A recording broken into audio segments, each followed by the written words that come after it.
Hey guys welcome back to cupcake चलो বানিয়ে নি সুন্দর সুন্দর টেস্টি টেস্টি মাটন। ফার্স্টে মাটনটা ভালো করে ধুয়ে নেব, তারপর ম্যারিনেট করার জন্য আমি এখানে লেবু ব্যবহার করেছি, তোমরা চাইলে টক দইও ব্যবহার করতে পারো।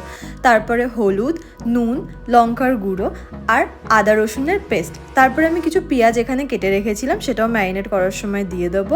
পেঁয়াজটা দিয়ে দেওয়ার পরে আমি এখানে সর্ষের তেল দিয়ে ভালো মতন ম্যারিনেট করে নেব। ম্যারিনেটটা যত বেশি ভালো হবে খেতেও মাটনটা তত বেশি টেস্টি হবে।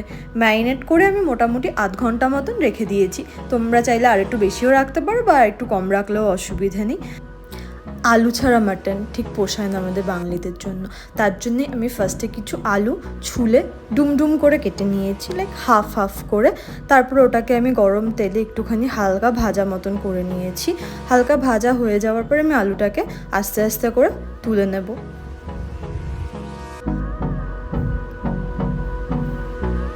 আলুগুলো তুলে নেওয়ার পরে একটা প্রেশার কুকারের মধ্যে সর্ষের তেল দিয়ে একটু গরম করে কিছু গরম মশলা দিয়ে দেবো, এলাইচি, দারচিনি, তেজপাতা, লবঙ্গ। তারপরে এখানে কাটা পেঁয়াজগুলো আমি আস্তে আস্তে দিয়ে দেবো। কাটা পেঁয়াজটা দেওয়ার পরে আমরা হালকা মতন ভেজে নেব, হালকা সোনালি কালার যেরকম হয় সেরকম, হালকা, বেশি আমি ভাজবো না।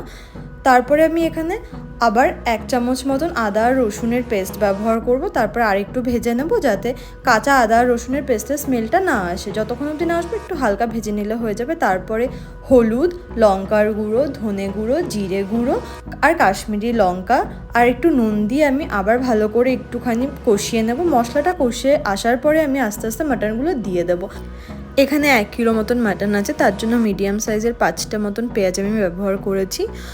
2টো আমি ম্যারিনেট করার সময় কেটে দিয়ে দিয়েছি আর বাকি 3টে ভাজার সময় আমি দিয়েছি। তারপরে আমি এখানে মাটনটা আস্তে আস্তে নেড়ে নেব।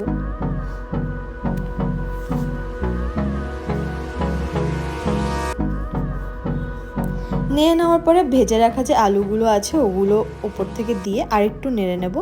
তারপরে প্রেশার কুকারটা আটকে মোটামুটি 3টে মতন সিটি দিয়ে দেবো। তারপরে প্রেশার কুকারের ঢাকনাটা একবার খুলে নেব। যখন খুলবো তখন একটা জিনিস খেয়াল রেখে খুলবে, যাতে একদম গরম অবস্থায় তুমি না খোলো। প্রেশার কুকারটা ঠান্ডা হওয়ার জন্য অপেক্ষা করবো বা গ্যাসটা আস্তে আস্তে বার করে নেবো, তারপরেই প্রেশার কুকারটার ঢাকনাটা খুলবো।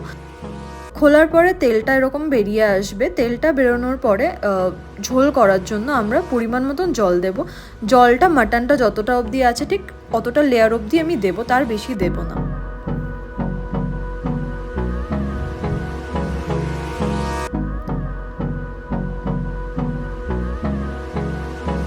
তারপরে ঢাকনা আটকে আবার 5টা মতন সিটি দিলে রেডি হয়ে যাবে সুন্দর টেস্টি ইয়াম্মি মাটন।